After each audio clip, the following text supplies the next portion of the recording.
I think the key with that story is to look at like, what did we know as the story went along, right? Because a lot of people made claims that they did not present evidence for, right? But now that we're finding out otherwise, how will there be equal coverage to go, hey, what we reported back then looks like we were in error because of these factors? The folks saying, 9 News said there was no gang activity in Aurora.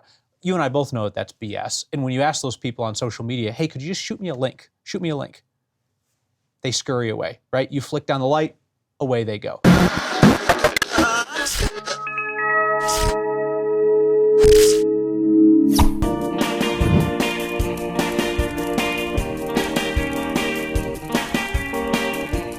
The man you love to hate, Kyle Clark, is here. But first, remember, like and subscribe our channel. Click on that little bell icon for notifications and find Devil's Advocate podcast on your favorite listening app. So, Kyle, just how many sport coats do you own? Honest answer? Honest answer. 125 to 150. Holy crap. How many should the government allow me to own? There should be a waiting period. Especially seeing the ones you wear, there should definitely be a waiting period. My wife would support that. Yeah. Sit on it for 3 days before you buy another plaid. Do you expense them? What? No. They're costumes. This is broadcast media in 2024. We're not expensing much. No. That's too bad. Yeah. All right. Let's get into it. First of all, big stories of 2024 as we're wrapping up the year. Give me your sense of how Colorado has changed since you've been here, politically and culturally. So I've been here 17 years. I came in the middle of 2007. So, I came in when Republicans thought they were still going to be competitive here, right? And how do they build off the Owens legacy and that kind of thing. I think, obviously, Colorado has changed culturally. It's changed politically. It's changed demographically. For me, it's tough to separate the changes that have happened in the Denver metro area because that's the only place in Colorado that I've ever lived in and around the city of Denver. But yeah, the place has gotten busy and crowded. And progressive. And more progressive, certainly. There's been an ascendant progressive wing within the Democratic Party. Could a Bill Ritter win a Democratic primary for governor these days? He's a pretty centrist Dem. I'm sure you thought he was a flaming lefty, but he's a pretty centrist Dem. Actually, I didn't. He was probably one of the nicest guys we've ever had in office. Well, that's different than somebody's politics. They're nice. The difference is that he wasn't an effective governor because he's never been in that role. He wasn't a chief executive. And so I don't think he handled it well. Whereas Polis and Owens and Dick Lamb and others, they knew how to run the ship, love him or hate him, because it's a very particular skill set. Let's talk about you and why you're such a terrible person. Please. How do you feel being a terrible person? Honestly, I'm pretty accustomed to it. The occasional reminder from you helps, keeps me grounded, but no, I'm pretty at peace. Glad.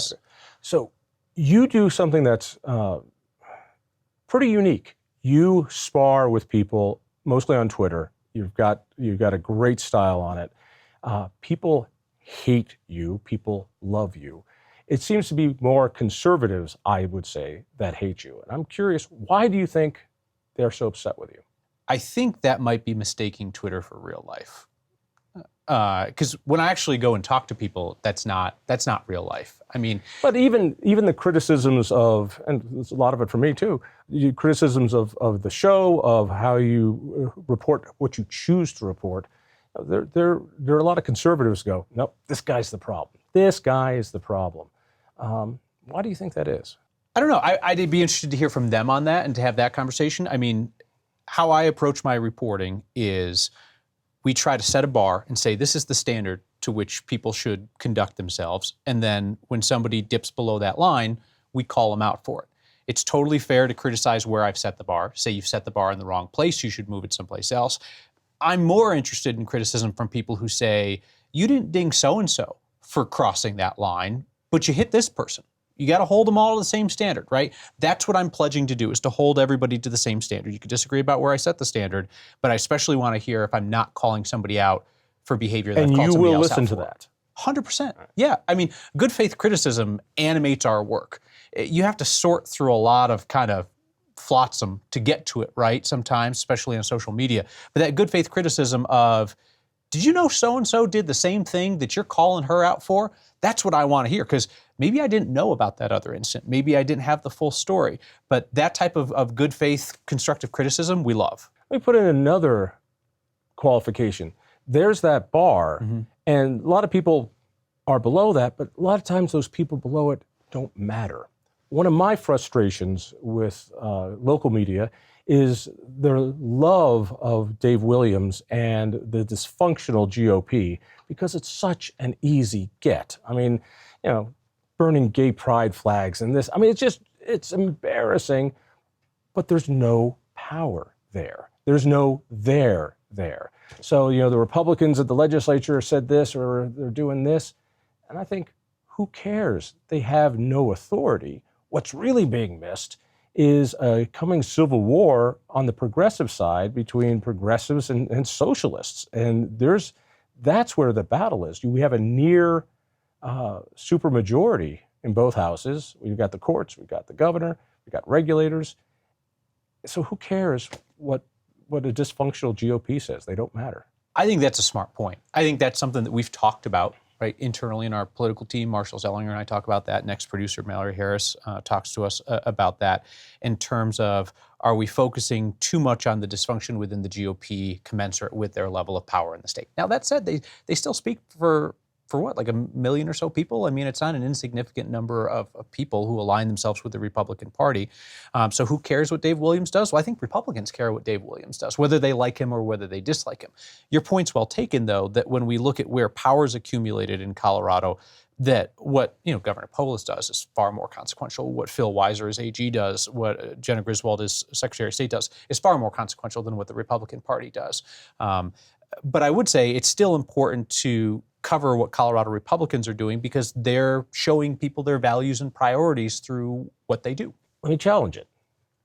No, not necessarily, because the small cadre of people who bother to go to the Central Committee meetings or the caucuses, there's a small group of people who make a lot of weird noise. And it's not representative of Republicans, it's just the weird folks that are going to say dumb-ass things, and it's kind of their stock and trade. And it doesn't speak for conservatives. It speaks for a small wing of a small group. And it seems to me that that's so juicy when they do it, and so easy. It's low-hanging fruit, but you don't think that the Republican leadership at the state level is tapped into MAGA, is tapped into Trumpism and America First? You don't think that they're representative of Republican politics today? I think they're pretty representative of it. I don't think they're representative of Colorado Republicans. Yeah, they're certainly Trumpy. That's not the problem. It's when the craziness happens. How do you not cover when Dave Williams says, we ought to burn gay pride flags? I don't know how you wouldn't do that. But when you've got Hernandez and Epps and the crazy things that the appointees from Polis has, you've got their appointees saying just as crazy things, but they're not said. Well, they're not covered. I mean, we do cover it to some extent, but they're also one of 100, right? They're one of 100. If Tim Hernandez was the chair of the Colorado Democratic Party, we'd cover Tim Hernandez a whole lot more. Same with Elizabeth Epps, but they're one of 100 in the legislature. But yet the fact that they were at times, especially Elizabeth Epps, at kind of open war with their Democratic speaker, that was a story. We covered that, absolutely. But we also cover the person who's the head of the Colorado Republican Party. I guess I would ask you, when did the Colorado Republican Party stop mattering to you? And was it when they decided that you didn't matter anymore, right? They hate you, right? They hate you as much as they hate me. Maybe. No, that's too strong.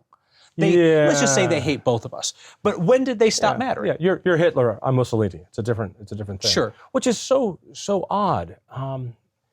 For me, it was when I started speaking about political realities. The reality of this state, and I say it over, is that we're not going to become an anti-abortion state. We're not going to become an anti-gay state. We're not going to become an anti-weed state. We're not going to become an anti-environmental state. But I still say we're not pro-tax. We're not pro-regulation. We're not pro-crime. But there's still a group that says, no, we can win by leading on those issues. And I just think that is insanity. Well, I mean, the election results would bear out your theory of the case, right?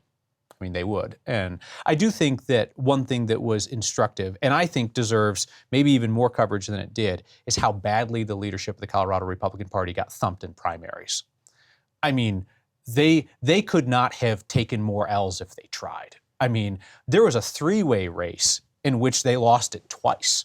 They endorsed 2 out of the 3 people, and then the third person won. I mean, it was just across the board, including what? In all 3 Republican primaries for congressional districts, they picked the loser in the primary. That's pretty striking. In the same way on the Democrat side, there's been cleaning up on their side as well. When you think of Candy Cedabaka getting ousted from her seat, you think about Hernandez and Epps losing their seat, there was...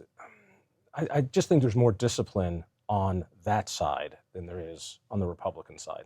But it doesn't matter. I guess my whole point is it doesn't matter until Republicans start winning. Yeah, and I guess the question is, will Republicans start winning again in Colorado, or will, Kent Theory get his way and it opens up a third path, and then people who are kind of, Republican except in name only, I don't know what that would be, like a Riino or something like that, then they kind of run down the center. I haven't been a Republican for a decade now. All right, keep rolling on this stuff. Yeah. When deciding stories, like let's take on the Aurora Venezuelan gang thing. Mm-hmm. It sure seems to me that you guys were downplaying what was, I think, going on there, saying, no, everything's fine in Aurora, when in fact, Trump wasn't all that wrong about what was going on in Aurora. I think the key with that story is to look at, like, what did we know as the story went along, right? Because a lot of people made claims that they did not present evidence for, right? And so you've got people making claims. Then you've got Aurora's mayor, Republican, non-affiliated office, saying this stuff isn't true. You got Aurora PD saying this stuff isn't true. Other people saying it is true. So we put that out there for folks. Now, the folks who are making the claims did not want us to do that, right? And they got very upset about that. And for the last however many months, we have tried to sort through and piece through, mainly through open records requests, to figure out what can we actually confirm about what was going on. Because a whole bunch of people involved in this story have made claims that have turned out not to be true. I mean, Mayor Kaufman has been on both sides of the issue in the same day, right? He'll talk to Fox News, he'll say one thing. He'll come on my show, he'll say something different. Aurora PD says one thing, then 5 months later, they say something different. We called them out for that this week when they went back and they said, hey, that initial gathering of Venezuelans on the Venezuelan election night when they all thought that Maduro was going to lose, and it looks like Maduro stole the election. They had sworn up and down that there was no violence that night, that nobody was hurt that night, claims that a cop car got shot up. They dismissed that. They said there was a cop car hit by a projectile or whatever. Here we are 5 months later. They come out this week and they say, well, lo and behold, 90 minutes after that mass gathering cleared out, there were some people involved in a rolling gunfight down Havana, and no, a cop wasn't targeted, but a patrol car was hit by a bullet, and somebody was shot that night. And even though the folks involved were Venezuelan, we believe that that was not linked to the gathering you asked us about 90 minutes earlier. That could be true, but that really looks like CYA, right? So that's what we came out and said this week. This looks like CYA because it's hair splitting at the very least, which is we asked you, was there violence at this rally? Was a cop car shot at this rally? Did somebody get hurt? No. It was 90 minutes later on the street nearby. That's not great, right? So who can we trust? Like, who are the credible actors in this space, right? Landlords got motives. Right? That landlord was in deep trouble before they ever claimed that there was a Venezuelan gang at that property. So landlords got motives. Political figures involved in this, mayor, council members, they have motives. Aurora PD has motives. Like, everybody's got motives. But you know what? Like, I'm not saying woe is us. That's the job of journalists, is to carefully sift through this and to tell people piece by piece, here's what we know, here's what somebody's claiming, here's what we're still trying to figure out. At the phase where everyone, including 9 News, was saying, what they're saying isn't true. It's not gone to hell. It's not the war zone. It's not this. All right, I get that. But now that we're finding out otherwise, how will there be equal coverage to go, hey, what we reported back then looks like we were in error because of these factors. Those claims were largely true, and when we said they weren't. Well, if somebody lied or somebody was deceptive and we reported that fact, we should go back and say that. I think the folks who see an opportunity to discredit the media like to say, you said blank. Okay, let's take a look at that. Well, who are we quoting? Well, you were quoting the police chief. Okay, yeah, we absolutely have a responsibility to ascertain whether somebody is telling us the truth. And sometimes it has to happen after the fact, right? When an authority figure like a mayor, police chief, president, presidential candidate says something, you don't say, well, I'm going to keep this under wraps for 30 days until we can figure out if it's true. You put it out there, you say, this is the claim, here's what we know about whether or not that was true, and then you try to go to ground and you try to sort that stuff out. I think the folks saying, 9 News said there was no gang activity in Aurora. You and I both know that that's BS. And when you ask those people on social media, hey, could you just shoot me a link? Shoot me a link. They scurry away, right? You flick down the light, away they go.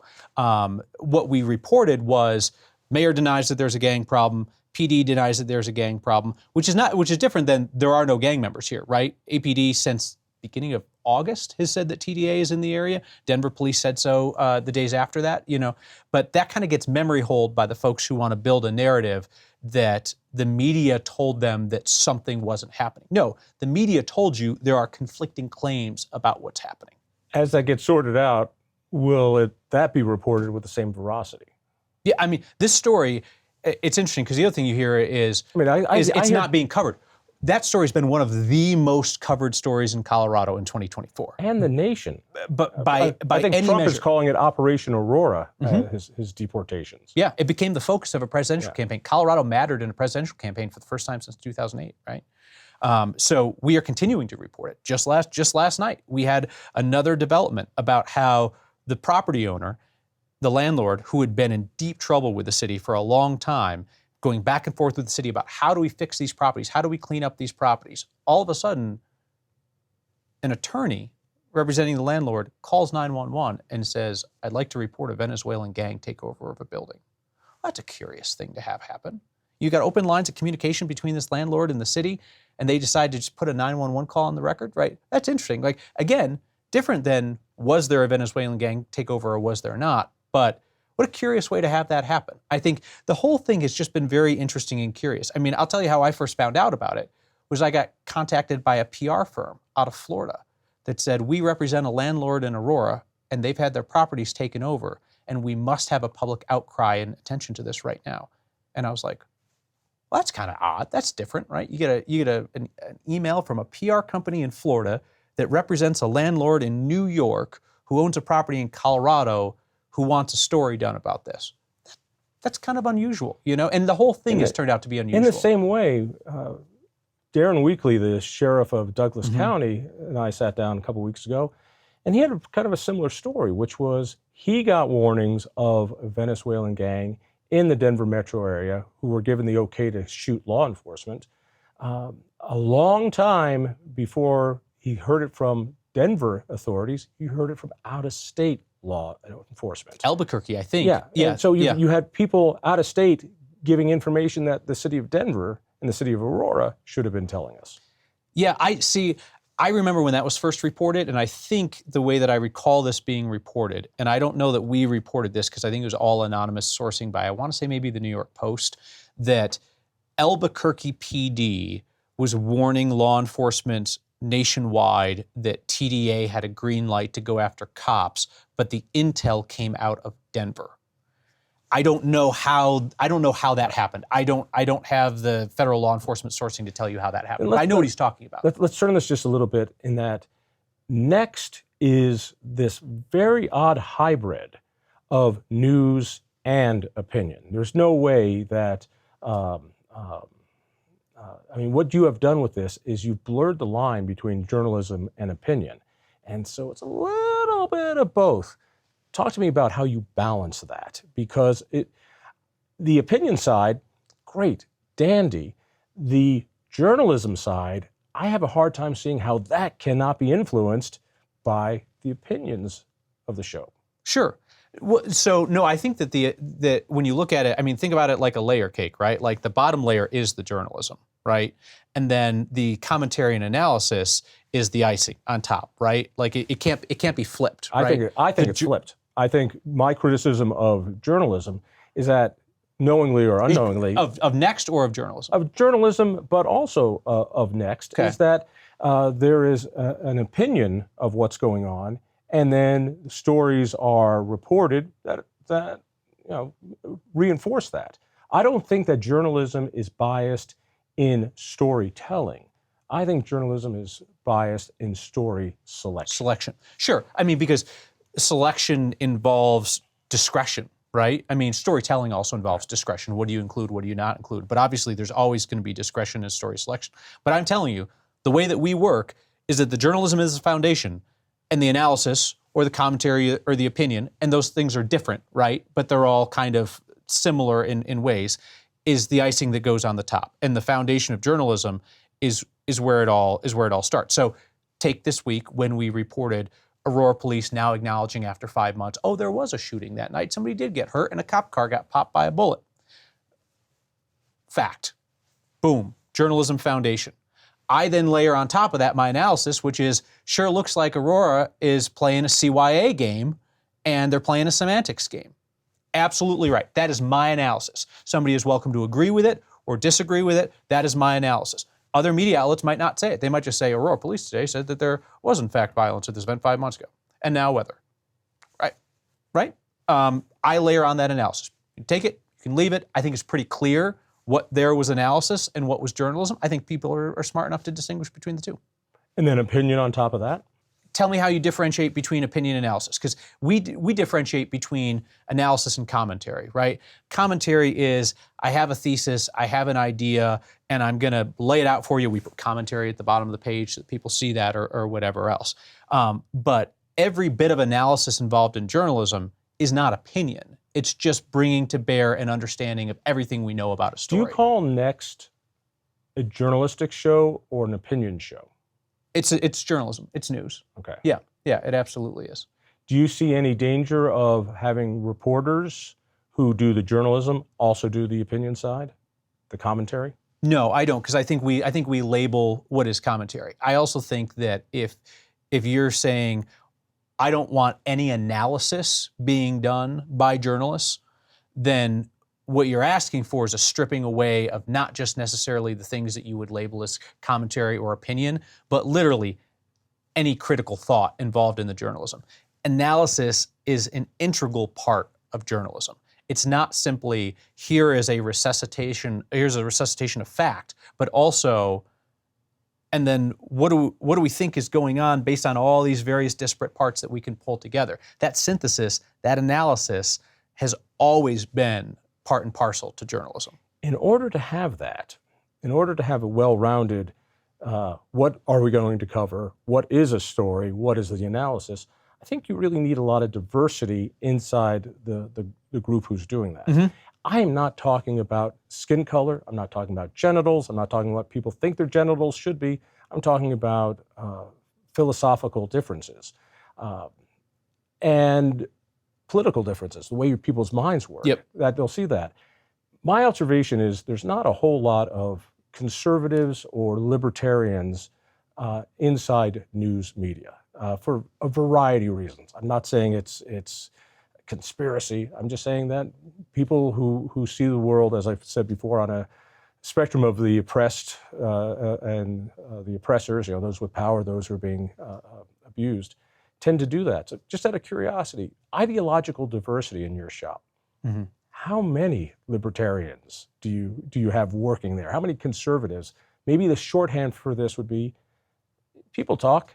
How many people voted for Trump who work on the news side at 9 News? So I think there's a good chance that the workplace discussions about politics where you work are very different than the ones where I work. I would imagine so. Right? Probably. And by the way, probably our HR department is not nearly as mean as yours, so there's a lot that happens at my shop. Yeah, I'll be honest with you, I don't know the political views of most of the people that I work with. I don't. I don't. Even people that I cover politics with, because that's not what we talk about. What we believe is immaterial. Our thoughts and feelings about policies or whatever are immaterial. Our job is to cover what's going on, tell people what's happening, apply basic common reasoning to like, why is somebody acting like this? Why are they behaving like this? Who does it benefit? That kind of thing. We're not sitting around going, like, what do you think about tax policy? Should billionaires, have an additional tax? We're not sitting around talking about that. It's immaterial people talk to about what who they we vote do. for. I could probably tell you. People talk about who they vote for.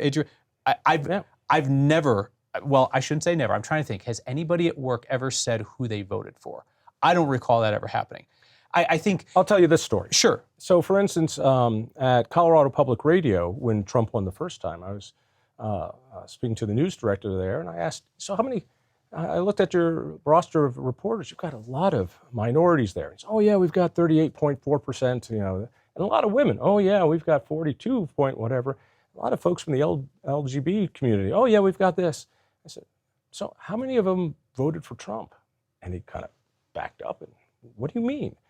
And I said, well, I know because I've talked to 3 of your reporters who have all said the same thing because they talk with one another. And other than someone who works in accounting, no one there voted for Trump. Now, I'm very curious as to how those reporters came up with that. Well, because people talk. And my point was, listen, 46% of Colorado voted for Trump. Imagine if you had a news staff where 46% of the reporters voted for Trump. I think your meetings would be very different, and the stories you cover would be very different. And guys like me wouldn't feel so ostracized and hated when I tune into the station. So I'm curious, what do you do in your shop to make sure that you've got people there who have a different political viewpoint? Yeah, we don't screen for political viewpoint. Why wouldn't you? It's really interesting. I think we're looking for diversity of life experience, right? People who come from different places.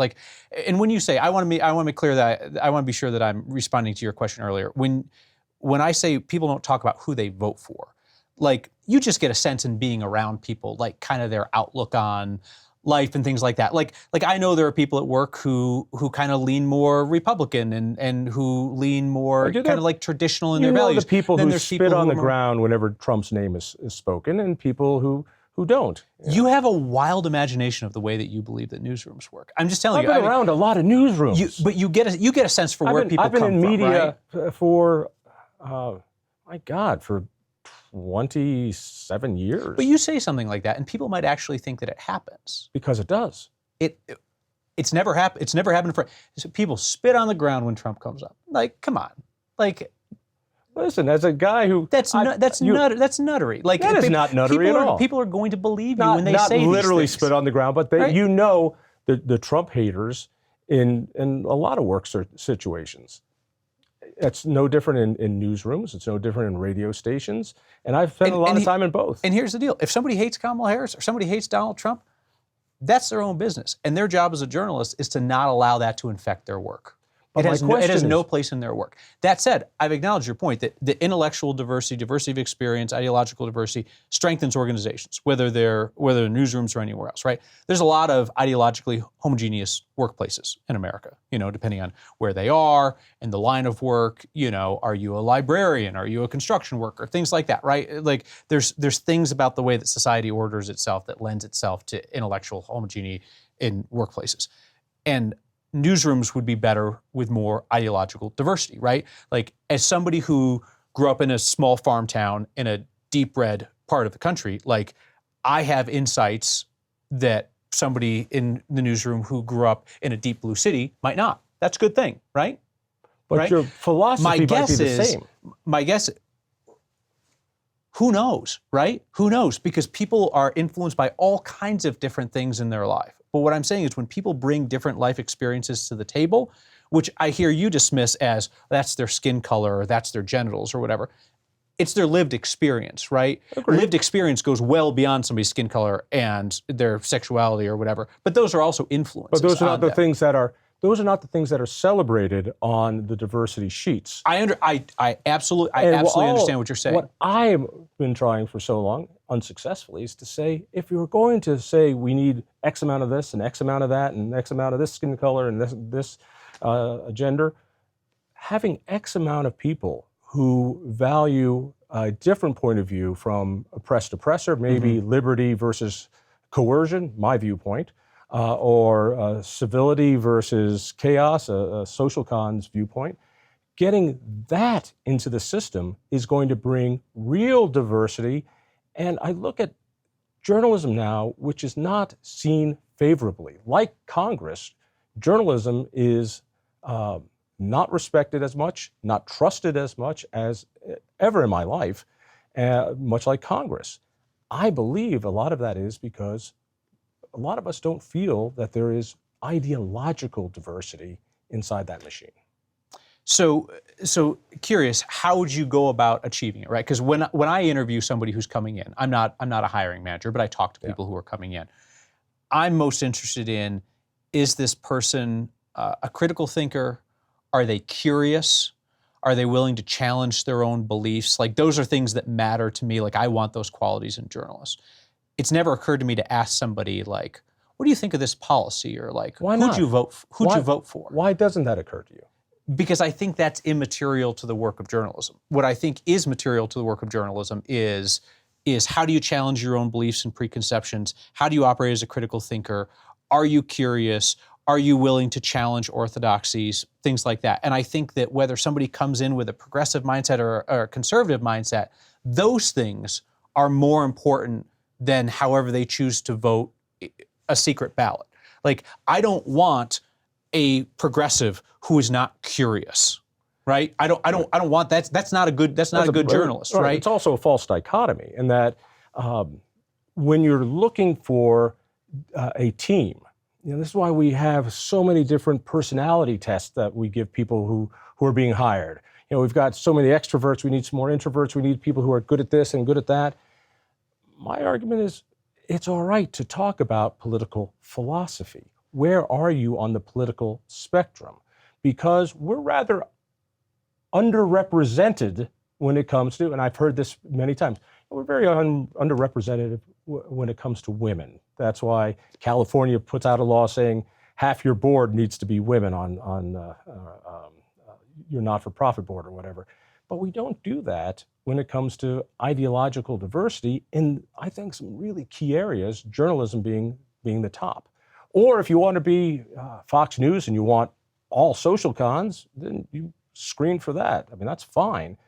But I just see that there's this sense from many journalists and academics of, oh, we don't touch that. And I find they're missing because they're underrepresented. I hear what you're saying. I'm curious how it works in practice. Whether you're asking people when they walk in, who'd you vote for, or you're asking them to take a political litmus test. Because here's the deal: somebody's political beliefs have no bearing on their ability to do journalism, right? But when they're doing story selection and how they do journalism, I think it's crucial. Maybe not as crucial if you're doing the weather, not as crucial if you're doing Denver Broncos sports, but when you're covering politics and society, yeah, I think it's crucial. To me, it's more important that somebody is able to understand all sides of the political spectrum, understand what motivates them, talk to them, listen to them, understand where they're coming from, represent their viewpoints. Because here's the deal: when somebody pitches a story, like, I'm not particularly interested in like whether they feel like they have skin in the game or it represents their beliefs. What I want to hear is, I've talked to some people and they say that this is an emerging issue and we should take a look at this. Or have we thought about this angle on that, not based on their own views, but based on the people that they listen to and talk to across the spectrum. You just told me that there is value in lived experience. So in lived experiences, that kind of a diversity is valuable. But when it comes to critical thinking styles, how you critically think about these things, diversity in that doesn't matter, and that somehow. I didn't say that. That sounds very different than ideology. And I hear this a lot from journalists. It's the kind of same thing I hear from alcoholics who say, "Oh, I'm not an alcoholic." They say, "But we can screen out, because we're so professional in what we do, we can scrub out our bias." Well, you can't scrub out your bias from the story selection. You've chosen the story, and it might fit in well with your worldview because you're going to hear that worldview more. You're going to be tuned into it. You're on that frequency, so you're going to see that's a story and that's a story. Whereas libertarians might go, there's a story of government abuse there that people aren't seeing, or intimidation from a local government there that you guys aren't tuned into. Or more importantly, what I would like to see in a newsroom is when a reporter does a story, let's say an environmental story, imagine if in the meeting there's somebody not as obnoxious, but somebody like me who goes, hey, a great story. You said that this new policy will reduce so many tons of carbon in the air, and that regulation is good. Why didn't you put that in a percentage of how much carbon is put out to show how little that is? But that's just good journalism. Like, then it's not happening. No, but you think that somebody has to share your worldview to apply that kind of logic. I'm telling you they don't. I'm saying that from my point of view, I'm not seeing that as a consumer. I don't see it on CPR. I see it more on 9 News, thank you, but I don't see it a lot. And I'm not seeing that. You're talking about logic, though. And you've wrapped this idea of logic and curiosity and fairness that they're inextricable with ideology. And I'm telling you, I don't think that that's true. But seeing the story, I think, is, and how and I'll put it in your terms, your lived experience affects that. All I'm saying is... Do you think that's a lib term? Do you think that's like a fluffy lib term when I say that? Frickin' God, yeah. Okay, let me ask you, what's your, maybe you've got a better term for it. What's a better term for all of the things that make you that aren't politics? Let me answer it differently. And then no, bullshit, answer my question. Let me answer it this way. What's the better term than lived experience for all the things that make you that are not your politics? Intellectual diversity would be it. What is it that makes you tick? What is your overriding principle of life? What is it that you see as how you see the world? That's one thing. I'd love to talk about that. But here's the deal. But you're influenced by the fact that that you're a dad, right? Yep. And that and that you're an entrepreneur, right? Like all those things influence who you are. That are not necessarily your ideology. I call it lived experience. If you have a better term, I'm open to it. But you want to dismiss it as that's fluffy liberal crap. But it's fluffy liberal crap because lived experience, from my point of view, is basically a code word for skin color, genitals, and sexuality. Why? Because those things you can measure quickly. The stuff in between your ears, you can't. I've just explained to you how my lived experience refers to things other than that, right? I'm a dad, I'm a husband, I'm a homeowner, I'm a straight guy. I grew up in a very small conservative town. I was the son of teachers, right? I don't see policies that say on your corporate board, you need to have 30% who are fathers. You need to have 20% who lived in small towns. No. The policies are based on the things you see. Oh, I've acknowledged your point on this. Yeah. And I find that really insulting. I understand your point in this. I'm just telling you the way that I view what people bring to the table is obviously beyond the things that you're talking about. And I think that those things have value, right? I mean, let me add one more point. Well, one more point. What you're seeing in journalism right now is as the business struggles financially, there are fewer and fewer people with a lot of experience, which means fewer and fewer older people in newsrooms. And I think that has a big impact.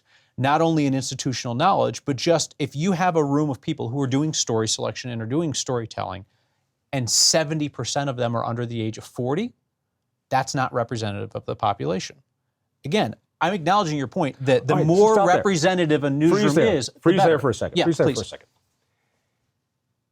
So you have 70% who are under 40, that's not a good balance. Well, what happens if you have under 70% or 70% who didn't vote for Donald Trump or voted for Harris? That lived experience of voting, why is that different than age? I'm saying that when it comes to diversity of finding those lived experiences, I'll use your term, that having people and finding people with a different point of view would be a very important thing, because I don't think you're seeing that. I agree with you on that. I think we're talking past each other on this. All right. I agree with you that having ideological diversity in newsrooms is a good thing. And you can't do it unless you ask. Unless you measure it, unless you mandate it. You don't want to mandate it. No, I don't want to mandate it, but I would love.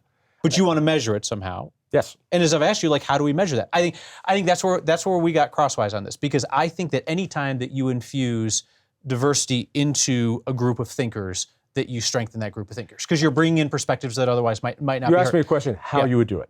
I've mentioned to you before, there's a great book by a guy named Arnold Kling, Three Languages of Politics, explains libertarians, progressives, conservatives. To say, describing those boxes and saying to somebody, where would you put yourself in this? Yeah. Or even giving them a sample test of, would you prefer this point of view or that point of view on these issues? It's really easy to find where people are in those three things on the pie chart. Now, I see on the pie chart corporations, a lot of news corporations who talk about diversity, talking about how many minorities they have, how many women they have. I would love for them to have something of self-identified in these areas. I think you'd find that if I'm going to look at National Review, if I find out that they're all progressives, I'm going to go, no, that doesn't fit what I want. I would expect them to be more in here. But for journalists who say, I'm just a journalist, man, I would love it if ideological diversity was celebrated as much as racial diversity. And I don't see it. I think that if you were to sit in news meetings and you'd hear people bring new angles, new approaches to stories, everybody's been saying X about this. Why isn't anybody talking about Y? That's celebrated all the time. Now, I'm not interrogating that person to say, are you asking us to look at that because you voted for Donald Trump? No, you're like, oh, that's a really good point. We should be looking at that. But the story itself, however they got I'm saying the story itself, value. I think you would be open to all sorts of stories you guys are missing because you don't have those voices there. And those stories, you would posit, are being fulsomely covered by conservative media in Colorado, because obviously they're full of the people that you want in media. No, why not? I don't find it. I find conservatives in newsprint, let me put it this way, in the editorial section, I think finding reporters, I think it is really difficult. I'll even look at... but there's conservative media in Colorado. They're not... Complete Colorado, which is Independence Institute. Yeah. Name the others. Didn't Heidi Ganahl go round up some money to do something? She rounded up, yeah. I'll give you that one. All right, so the Colorado Voice. So I guess and the Gazette, right? No, I wouldn't put the Gazette in there. I think the Gazette news section is like other news sections of the paper. Matter of fact, but there's plenty of conservative voices in the room at the Gazette. Yeah. Not on the news side. I guess what I'm saying is, matter of fact, you would be surprised about the fights I've had inside and what other people have had inside the Gazettes trying to get more conservative voices on the news side. You have the same problem in the Wall Street Journal on the news side. I think it's pretty endemic. I just think it seems like we have experiments in what you're asking for, and I don't see them covering wildly different stories than I guess what you would call like the mainstream press in Colorado. I see gradations, I see shades of gray on stuff. There's no question that Complete Colorado covers stories others don't, or Heidi Ganahl's operation. But the other newspapers, yeah, they cover the same thing. I want some proof of an attempt to get ideological diversity into the news section. How would you do that for me? Get ideological diversity into the news section. Right. Yeah, so you said you value that, and you would value, I'm assuming you're saying, you would value somebody with my persuasion in the newsroom, because just like everybody else's lived experience. Because you look at things from a different angle, or you have different expertise. Yeah, that's useful. But I don't see any DEI pressure to find people like me. And that's why. And this is where I'm having trouble. You're anti-mandate, like you're anti-pressure to do this. No, I'm not anti-pressure at all. Matter of fact, let me say very clearly. I think if media did that, then you would see the respect for media and the consumption of media come back to life. I think so many Americans are voting the way they voted for Trump, the way they voted against Bud Light. They're doing it anonymously by canceling a subscription at a time. I can't take the Denver Post anymore. I just can't handle it. So I stopped it. I can't. That's cultural belonging, right? I mean, I Not mean, belonging. I can't listen to CPR anymore. It's infuriating to listen to. And they're talented, good people. They're talented, good reporters. But am I infuriating to listen to? Oh God, yes. Mm-hmm. You ought to listen to yourself. But even when you agree with me, I'm always appreciative when no, you are not as insufferable. You are more entertaining, and because you're a bit more sharp-edged than the fluffy, soft CPR voice, and I think that's one of the reasons for your success. Let me ask you an associated question. Do you disagree with me that media is not trusted right now, journalism is looked down upon, and that people are secretly voting by canceling that and going to TikTok? Do you disagree that if you had more ideological diversity in the newsroom, that the product might change?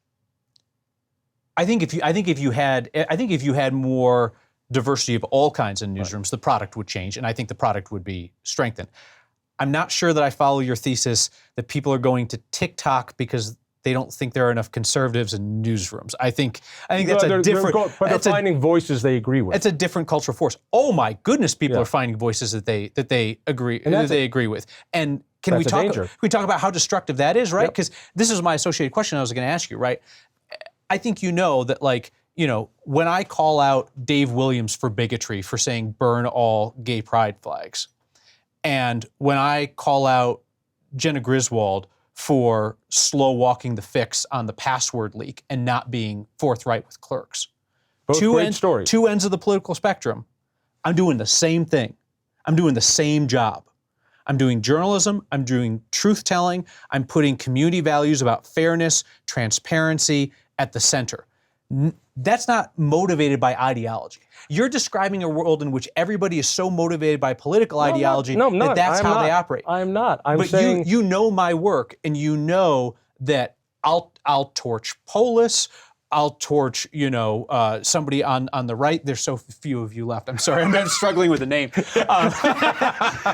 But I'm happy to do that because the work is the same, which is to call the balls and strikes and to advocate for transparency and fairness. And you're describing a situation in which people are such ideological lemmings that they would only do one or the other. Watch me work. Then you're misunderstanding everything I'm saying. Okay. All I'm saying is, I believe there is a dearth of ideological diversity in academia and in media, particularly news media. And that if we had better ideological diversity, measure it some way, anyway. How you voted for, what are your political leanings? Here's which of these three categories would you consider yourself most at home with? Which one do you find most objectionable? Just as media and academia have tried to get diversity, called lived experiences, but it sure looks like racial diversity, gender diversity. If they did the same with ideological or political diversity, I think the product would be better, and I think we wouldn't be as splintered. Let me share with you this. Sure. The worry I have, it's probably the same that you have, is that we are now getting more gravitated to our own little teams, and we're not talking to each other. We're just talking to our own team. And we have no idea what the other guy is thinking. And that was part of the reason of racial diversity. Let's find out what these guys are thinking. That's a proxy for it. And a proxy for ideological diversity might be, how many in our group here voted for Trump? Let's do a private little vote and just see, are we tracking with the people we say we're representing? We are the people of Colorado. We have the diversity of the people of Colorado. Really? I've never seen any proof of it. I understand the point you're making, and I wholeheartedly agree with you that with the kind of balkanization of media, where people are now in various silos, that's not useful in terms of helping people understand how their neighbors think, seeing the full spectrum. By the way, that's why I think this is really important too. Yeah. Here's what I would say. Also, I get to insult you a lot, and so that's really important too. You know that you can call and insult me anytime you want.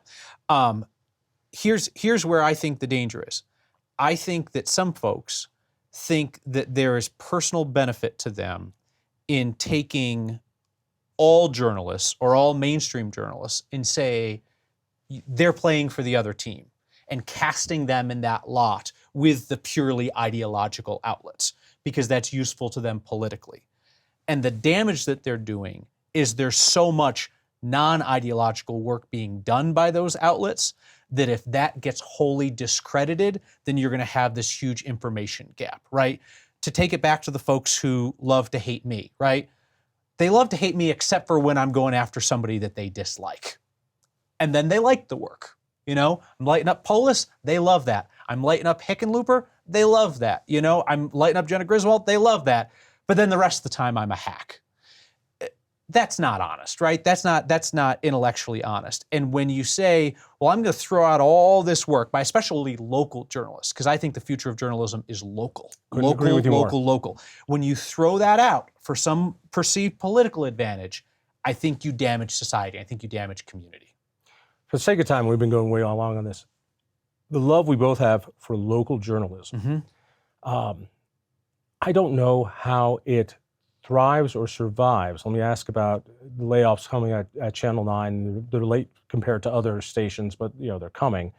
How do you maintain local stories when the national stories are free? In talk radio, the analogy is, why pay for a local talk show host to talk about local issues when you can just, for free, grab whatever national syndicated show there is, and it costs a whole lot less. I could see a lot of that happening in your shop, in places like it. We have to convince people to see the value of it. We have to convince the community to see the value of it, in the sense that one of the things that we tried to do when we launched Next was that we were bringing commentary and more detailed analysis back to TV. It's not new, right? Carl Akers did commentary on TV in Denver years ago.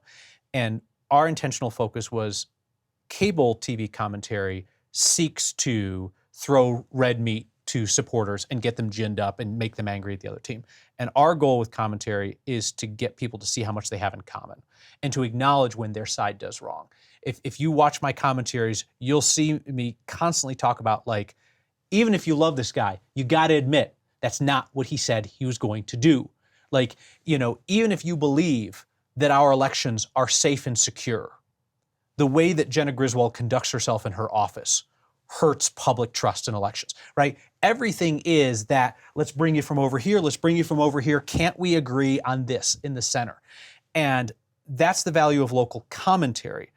The value of local journalism is to remind people that they live in a shared reality, that even if they think they have a lot that's not in common with their neighbors, that they are not enemies with their neighbors. Look at the history of civilization when people are convinced that their neighbors are dangerous and evil, all right? When people don't live in a shared reality with a shared set of facts, like, this is going to sound hyperbolic, that's when the worst things in human history happen. The stuff that we look back on and say, how could those people do that to their neighbors? And it's not because those people were evil, it's because they were convinced untrue things about the people who live near them. And horrible, horrible things happen. And I say this and, like, eyes glaze over, right? No, I think but I'm telling you, like, those are the stakes. Those are the stakes. I agree with you wholeheartedly, which is, and the Civil War was geographic. The upcoming Civil War is neighbor on neighbor. And a lot of it has to do, as you say, with a shared reality, which is probably a good way to put it. My frustration is, and what I've been dogging you on, is entertainment, education, journalism. These are the pillars of culture.